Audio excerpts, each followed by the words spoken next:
Be informed. Be alert. The information you need to know about COVID-19 vaccine. Right here, right now, on The Vax.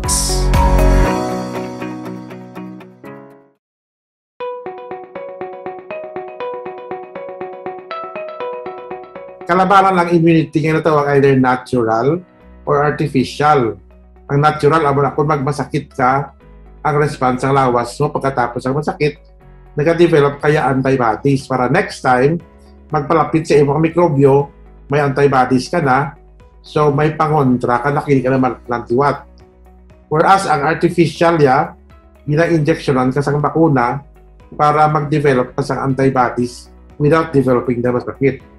Now, kung hindi kita talagang pabakuna, kulaton talang ang natural immunity para malambot naton ang herd immunity, pinapanaya ka Pilipino ang dapat magmasakit.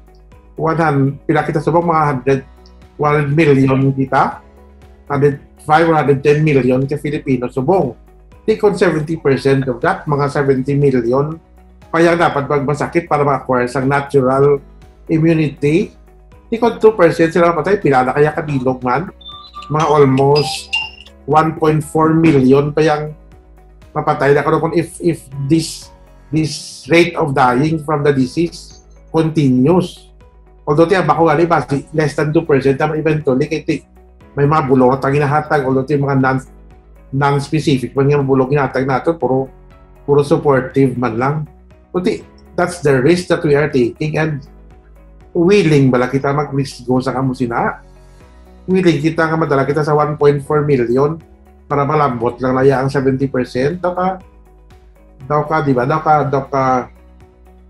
highway murder. Daw ka budlay sa panumdumon. Kag ka masubo sa panumdumon actually. Kag masubo panumdumon nga gina-resist sa mga tao ang bakuna nga all the while nangayo kita nga Diyos ko, pabutan lang bakuna.